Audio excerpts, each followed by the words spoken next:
There we go. All right, so this is going to be Donald Trump speaking at the NABJ, which is the National Association of Black Journalists. Apparently, he says something spicy. That's what they just said at the press briefing just a few minutes ago. So we're going to go ahead and see what happens. Former President Donald Trump. So they're just bringing him out. Apparently he calls Kamala out for not being black or something like that. I don't know. We got to watch and see what he says. Rachel Scott, BBC. Thank you. How are you? How are you? Kareem was pretty offended by it. Mr. President, we so appreciate you giving us an hour of your time. I want to start by addressing the elephant in the room, sir. A lot of people did not think it was appropriate for you to be here today. You have pushed false claims about some of your rivals, from Nikki Haley to former President Barack Obama, saying that they were not born in the United States, which is not true. You have told 4 congresswomen of color who were American citizens to go back to where they came from. Oof. You have used words like animal and rabbit to describe black district attorneys. You've attacked black journalists, calling them a loser, saying the questions that they ask are, quote, stupid and racist. She's not holding back. You had dinner with a white supremacist at your Mar-a-Lago resort. So my question, sir, now that you are asking black supporters to vote for you, why should black voters trust you? Look at Trump's face. After you have used language like that? Well, first of all, I don't think I've ever been asked a question in such a horrible manner. First question. Oh my God. Don't even say, hello, how are you? Are you with ABC? Because I think they're a fake news network, a terrible network. Wow. And I think it's disgraceful that I came here in good spirit. I love the black population of this country. I've done so much for the black population of this country. People are clapping. Okay. Including employment, including opportunity zones with Senator Tim Scott of South Carolina, which is one of the greatest programs ever for black workers and black entrepreneurs. I've done so much. And, you know, and I say this, historically, black colleges and universities were out of money. They were stone cold broke. And I saved them, and I gave them long-term financing, and nobody else was doing it. I think it's a very rude introduction. I don't know exactly why you would do something like that. Let's give him that. A step further. Come on, that was a little bit rude for like the first question. At least ease into it, and then you start grilling him, you know, give him the hard questions. I was invited here, and I was told my opponent, whether it was Biden or Kamala, I was told my opponent was going to be here. It turned out my opponent isn't here. You invited me under false pretense. And then you said, you can't do it with Zoom. Well, you know, where's Zoom? She's going to do it with Zoom, and she's not coming. And then you were half an hour late, just so we understand. I have too much respect for you to be late. They couldn't get their equipment working or something was wrong. Mr. President, I would love if you can can answer the question on nasty your rhetoric question. and why you I have believe answered the that black voters should question. trust you with another I 4 have years. been the best president for the black population since Abraham Lincoln. That's my answer. Better than President Johnson, who signed the Voting Rights Act? And for you to start off a question and answer period, especially when you're 35 minutes late because you couldn't get your equipment to work in such a hostile manner, I think it's a disgrace. Let me just ask a follow-up, sir, and then we'll move on to other questions here. Some of your own supporters, including Republicans on Capitol Hill, have labeled Vice President Kamala Harris, who is the first black and Asian American woman to serve as vice president and be on a major party ticket, as a DEI hire. Is that acceptable language to you? And will you tell those Republicans and those supporters to stop it? Okay, look, this is him just being at a hit piece. Let's be honest. Is that all they had planned, was just to come out here and act like this? How do you define DEI? Go ahead. How do you define diversity, equity, inclusion? Okay, yeah, go ahead. Is that what your definition? That is give me a literally definition the words then. Would you give me a definition DEI. of that? Give me a definition. Sir, of I'm that. asking you a question, No, a you very have to direct define question. it. Define it for me, if you would. I just defined it, sir. Do you believe that Vice President Kamala Harris is only on the ticket because she is a black woman? Well, I can say no. I think it's maybe a little bit different. So I've known her a long time indirectly, not directly very much. And she was always of Indian heritage, and she was only promoting Indian heritage. I didn't know she was black. until a number of years ago when she happened to turn black, and now she wants to be known as black.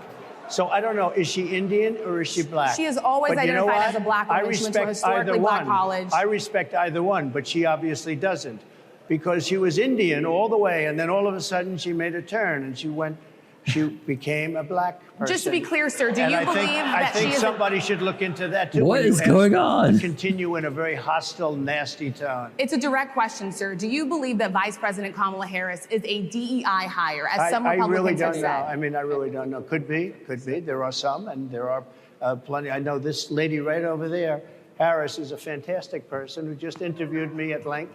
And we had a great interview, I think, and I heard you got very good ratings on that. Well, you told me it was the longest one of your life, so we had a good discussion. Look, I want to talk about why you're here today. I mean, it is not lost on us how divided we are as a country. And as you were coming today, we really got to see that we were divided along the lines of race, along the lines of gender. And there is this question of, in this moment where we are, why come here? What is your message today? My message is to stop people from invading our country that are taking, frankly, a lot of problems with it. But one of the big problems, and a lot of... He almost said black jobs again. The journalists in this room I know and I have great respect for, a lot of the journalists in this room are black. I will tell you that coming from the border are millions and millions of people that happen to be taking black jobs. You had the There it is. What exactly is a black job? Black jobs. Black job is anybody that has a job. That's what it is. Anybody that has a job. All right. And Mr. they're taking the employment away from black people. They're coming in, they're invading. It's an invasion of millions of people, probably 15, 16, 17 million people. I have a feeling it's much more than that. And everybody's been seeing what's happened. The first group of people, the black population, is affected most by that, and Kamala is allowing it to happen. She's the border czar. She's the worst border czar in the history of the world. There's never been a border czar like this. She's never even essentially been. She said she was there once, but not the right part of the border. So she was a border czar. She's done a horrible job. These people are coming into our country, and they're taking black jobs and Hispanic jobs, and frankly, they're taking union jobs. Unions are being very badly affected by all of the millions of people that are pouring into our country. And one thing, as we discussed, many of these people are coming in from mental institutions, from prisons, from jails. They're gang members in other countries. Other countries are setting loose their prisoners. They're opening up their prisons and their mental institutions, and they're taking their... He's just going through his greatest hits right now. They're bad people, drug dealers, gang members, and they're bringing them into the United States. And by the way, their crime rate is going down, and our crime rate is going to be a disaster. Mr. President, I want to get into how you address some of the issues with black communities. And I say that plural because we live in communities of color that are different. We're not all the same. We don't vote the same. We don't think the same. True. It's not monolithic. So as you come here today, I want to talk about something that bursts, and this is the weight of the inflation on this country right now. The nonprofit Money Management International recently released data from its mid-year analysis that we have found a 52% rise in people who are seeking counseling for being in credit debt. They're paying for food that is sky high on their credit cards, and now they can't pay that off. The credit counseling nonprofit MMI, as I said, is saying now that they've seen surges that they haven't seen since we were in a pandemic of people in financial trouble. Much of that falls on the shoulders of single moms, single black moms, when you look statistically. Yeah. How do you turn it around? What's your plan for the black community when it comes to money? So, first of all, it's very hard to hear you for whatever reason because of the fact that they have bad equipment, because I guess, this woman was unable to get the right equipment. But it's very hard for me to hear you, but I can hear every other word. It's very difficult, actually. But so I don't know if they can fix it or do something with it, but I'll do the best I can with it. The inflation is absolutely destroying our middle class, our working class, virtually every class. Inflation is a disaster in our country. Inflation is a country buster. It breaks every country. And we had, in my opinion, the worst inflation we've had. They say it's 58 years, but I think it's much more than that. It's been devastating. And if you just take a look at a lot of things they don't include, like interest rates. Interest rates went from 2.4% to 10%, and you can't get the money. People can't buy houses. They no longer have the American dream. Young people, young black people. Matt says he's in the lion's den. They don't have Absolutely. the American dream anymore. They can't buy a house. They can't borrow the money because of the cost of the money. They can't buy it because of the cost of housing, because of the cost to build it, because of inflation. Inflation is a disaster, and it's destroying our country, and it's destroying the black community probably as much or more. So what do you do? Than any. What's your plan? You know what we have to do? We have to bring down the cost of energy, and that's going to bring down the cost of inflation. This was all started with a bad energy policy by Joe Biden. By the way, just if I might, I was running against a man named Biden. You probably saw that. And he was losing very badly in the polls, and then he had a rather bad debate. I would say it was a bad debate. I would say it was one of the worst debates in history. And his poll numbers crashed. And instead of saying, you know, let's keep going and maybe something happens the other way, they said, oh, we're going to replace him. Let's just replace him. That's like you're in a fight, a prize fighter's in a fight. He's not doing what you say, let's bring in another fighter. So our whole campaign was steered toward him, and now we have to steer toward him. But ultimately, it's the same because they have bad policy. They have policies of open borders, unbelievable open borders, horrible energy policies. They want to get rid of, as you say, gasoline in cars. They want to get rid of oil. They want to get rid of efficient heating. Mr. President. Environmentally, what they're doing is killing our country. They're absolutely destroying our country. But the inflation is the thing that's hurting the black worker, the black population, and every other population within our country. Inflation is the worst it's been, I think, in over 100 years. And they'll fact check it. They'll say it's only 58. Whatever it may be, they don't add all the numbers. They don't add the really bad numbers, and you can check that too. But inflation, Harris, is absolutely destroying this country and the people in our country. Yes, Mr. President, can I ask you another question Yes, that is also impacting black Americans? And that's very clear now. Good. I'm sorry? It's very clear. I hear you. Okay.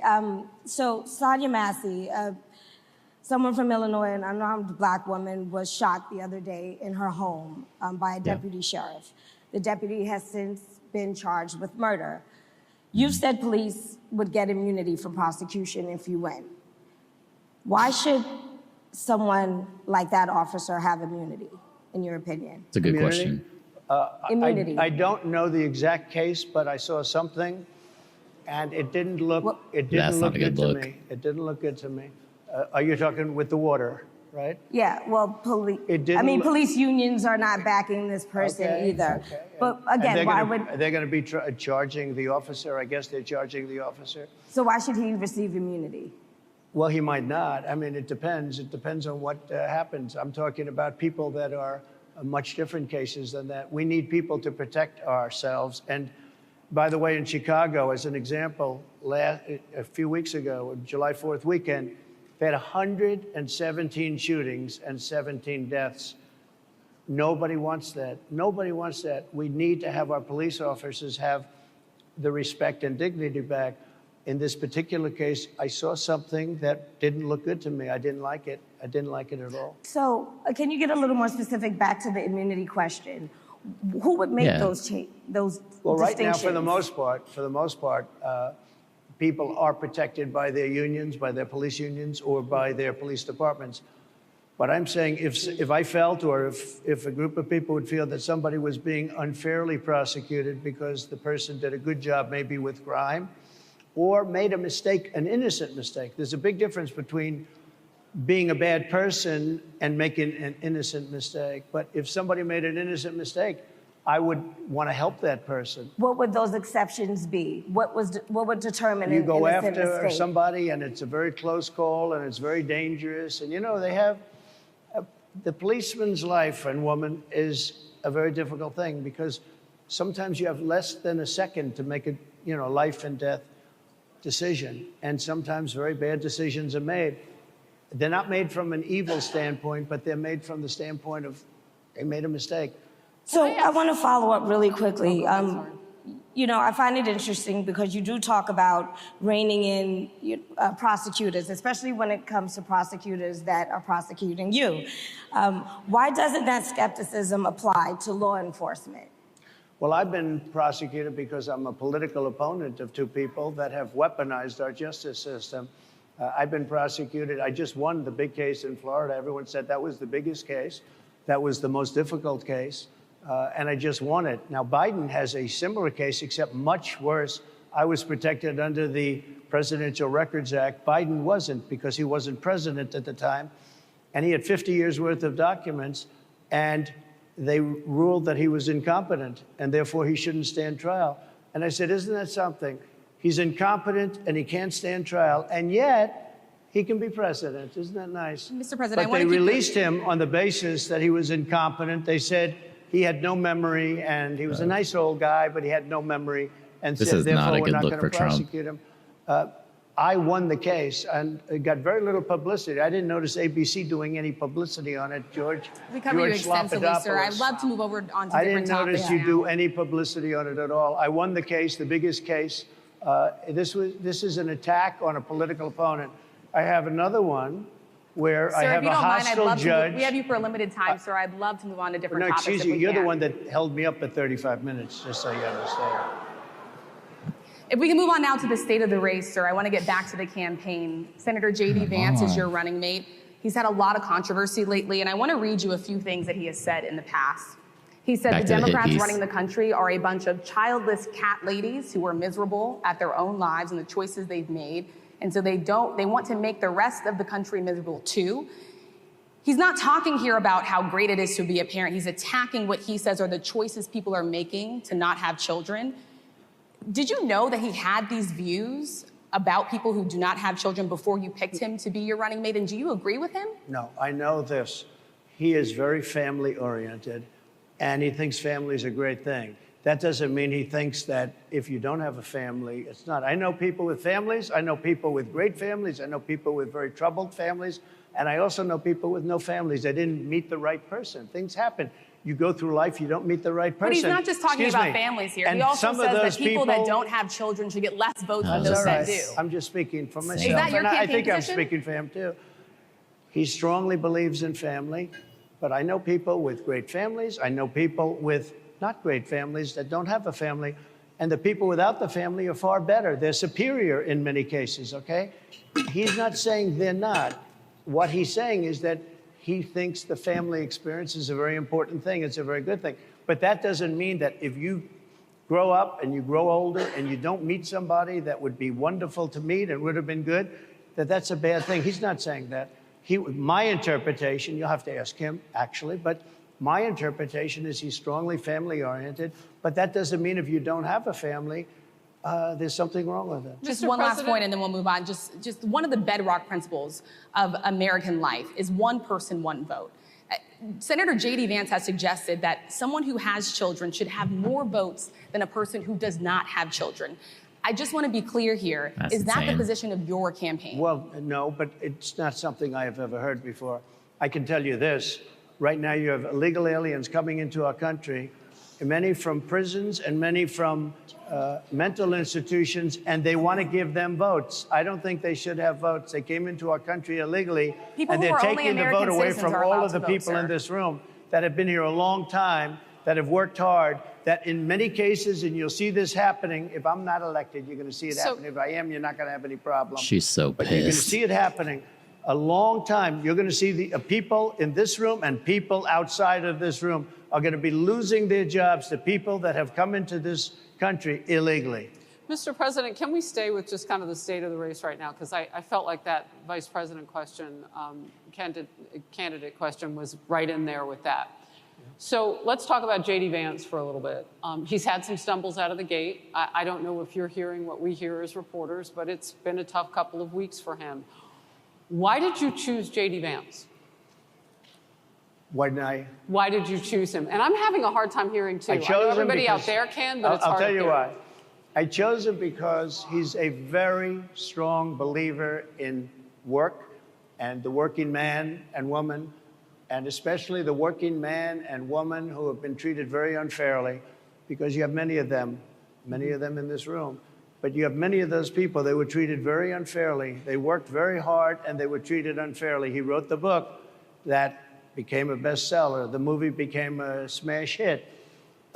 He's a very smart guy without the benefit of having a family that has contacts, like a father that was well-connected.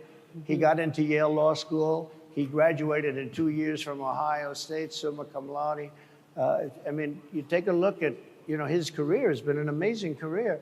He started off at a level with a difficult family situation, very difficult, with the mother and the father and everything else. He ends up going to Yale Law School and was one of the top students, became the head of the law journal. I mean, it's an amazing thing. He's a 4-year, he was in the military with great distinction for 4 years, got out, went into business, became successful in business, very successful in business, actually, did public offerings and other things. And I have to believe in that. I mean, he's somebody that was born in a rough situation. Most of the people know that situation because it was very well documented in his book. And I have a lot of respect for somebody that can get into Yale and become one of the best students in Yale, that meets a young woman at Yale who was also outstanding, and they get married, they have a beautiful family. But he had he's made himself an amazing life. He then goes to Ohio, lives in Ohio, and he had my endorsement. That helped. But he wins the Senate. He becomes a United States Senator. So he's a United States Senator. And so, Harris, like I respect you for your success, I respect people for their success. The reason I asked the question is because the last time you and I sat and talked was the day that you were shot. We'd been together for much of that day. You left to go to Butler, Pennsylvania, and we didn't know what was next.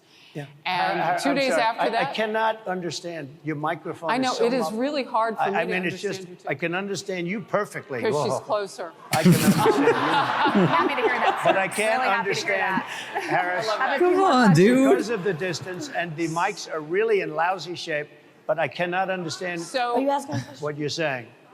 So what I wanted to say was the last time we spoke, you said some words that were prophetic because I asked you who you wanted to choose for vice president. Yeah. And you said normally it really wouldn't matter what they would bring. You choose somebody that you think has a future, that sort of thing. But you said these words 3.5 hours before an attempted assassination on your life.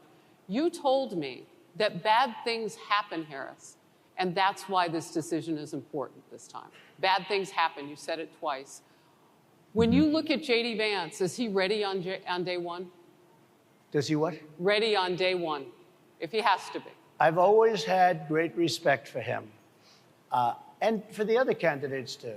But I will say this, and I think this is well documented. Historically, the vice president, in terms of the election, does not have any impact. I mean, virtually no impact.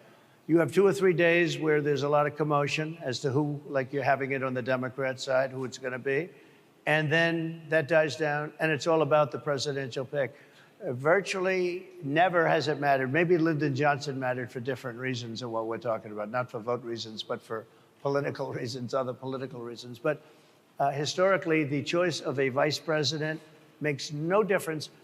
You're voting for the president, and you can have a vice president who's outstanding in every way, and I think JD is. I think that all of them would have been, but you're not voting that way. You're voting for the president. You're voting for me. If you like me, I'm going to win. If you don't like me, I'm not going to win.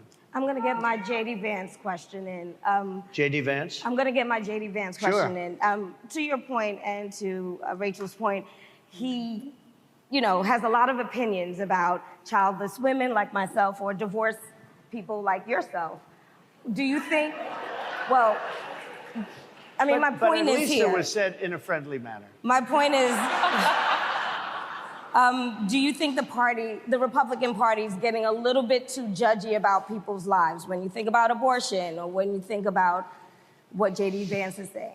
I don't think, look, I think that the Democrat Party is really the one that has the problem. I think they're radical on abortion because they're allowing abortion in the 9th month.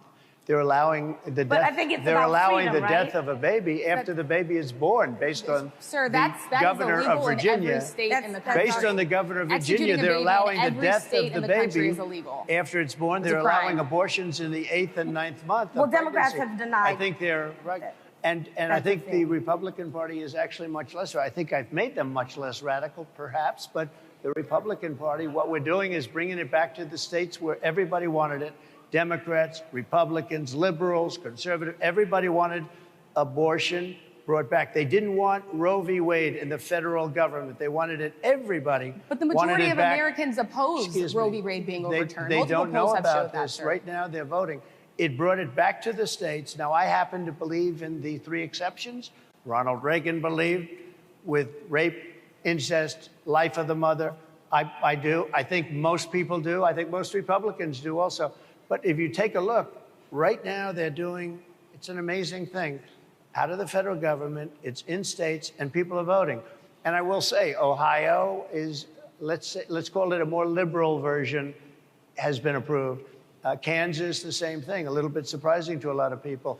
But the people are now voting, and it's taking this issue that's been going on for 52 years and has torn our country apart, and it's giving it to the people to vote on. And they're voting. And many states have already voted. Others are in the process of voting. And it's bringing it back to the people and a vote of the people. And it's not at all radical. And again, you have to follow your heart.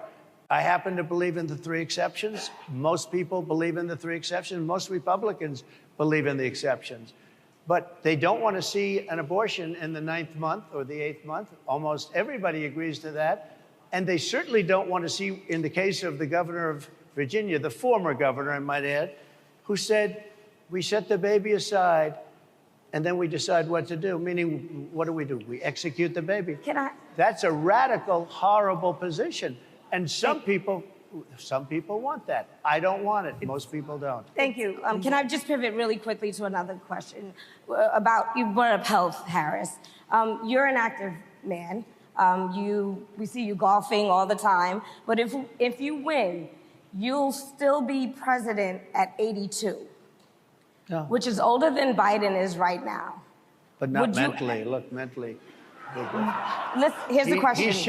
He's shot. But most people, I know many people in their 80s and their 90s that are in great shape. Some of our greatest leaders. You look at throughout the world history, the greatest leaders, some of the greatest leaders in the world were in their 80s. But here's the question. Well, would you consider stepping down if you felt that your health was declining? Or would you? Oh, absolutely. And who would I think I'd know. How would you make that decision? I think I'd know. Look, if I came onto a stage like this and I got treated so rudely as this woman treated Oh my me, goodness. and I'm fine with it because she was very rude, sir. Very rude. That wasn't a question. She Sir, didn't if ask you me can a answer the question. question. She gave a statement. That wasn't a question. I repeated You your can answer the statement, sir, question. actually. You said you would. You would Oh, make that absolutely. decision If to I step thought down. that I was failing in some way, I want people to be sharp. I'll go a step further. I want anybody running for president to take an aptitude test, to take a cognitive test. I think it's a great idea. And I took 2 of them and I aced them. Well, I took 2 of them. But let me ask you. I would like to have people running for president, and I don't mean because they're 75 or 85. I think anybody running, I'd like to do it. People say it's not constitutional. I would like to have something passed where you can do it. I think we should know. I mean, I've watched what's happened in the last couple of years under this gentleman, and our country is a mess. We have inflation. We have the millions of people falling in. We have Afghanistan, which was the worst, most embarrassing moment in the history of our country. What he has done to our country, and her too, what they've done to our country, she has been a horrible vice president. She's considered the worst vice president in the history of our country. Don't mean to interrupt you, but would you consider taking the cognitive test? Mr. President. I would love to and do make it. it public. Well, I've already taken 2 of them, but I'll do it again. Mr. I President, suggested, how do you intend to... I suggested, Harris, now the moderators are that, speaking over let's him. take one. I said, Joe and I will go and take a cognitive test. Now, I'd do it with her too. I would do it with her also. You know what? She failed her law exam. She didn't pass her law exam, so maybe she wouldn't pass the cognitive test. Mr. President, Are you saying she wouldn't pass? Just to be clear, I'm just giving you the facts. to be clear, you don't think Harris how would do pass you it? intend, She and didn't look, pass her bar exam, and she didn't think she would pass it, and she didn't think she was going to ever pass it. And I don't know what happened. Maybe she passed it. She did pass it. There's a man over here. I think he must work for Mr. her. President, I would love to ask you about January 6th. You've called yourself the candidate of law and order. Yeah. When Time Magazine asked you if you would consider pardoning all the rioters, you said, yes, absolutely. Sure. You called them patriots. 140 police officers were assaulted that day. Their injuries included broken bones. At least one officer lost an eye. I don't know if you guys noticed it, but he took her bottle of water. His bottle of water is on the other side of him. Alpha move. One had 2 cracked ribs, 2 smashed spinal discs. Another had a stroke. Were the people who assaulted those 140 officers, including those I just mentioned, patriots who deserve pardons? Well, let me bring it back to modern day. Like about 5 days ago, we had an attack on the Capitol, a horrible attack on the Capitol. You saw the people that were protesting and spraying these incredible monuments, bells, lions, all these magnificent limestone and granite with red paint, red spray paint, that will never actually come off, especially in the limestone. It will never, I'm a builder, I know about this stuff. It'll never, you'll see it in 100 years from now. They viciously attacked our government. They fought with police. They fought with them much more openly than I saw on January 6th.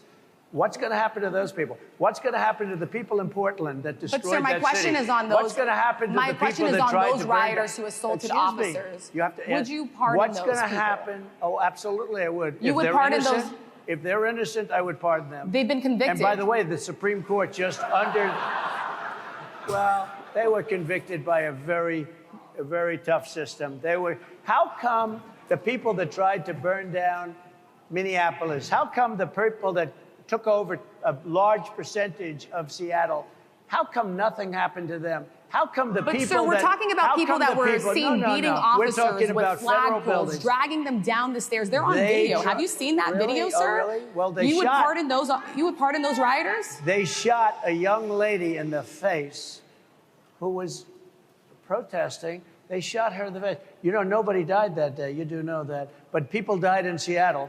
Nobody died, but people died in Minneapolis. You know people died in Minneapolis. And nothing happens, and nobody ever talks, and nothing happens to those people. But you went after the J6 people with a vengeance.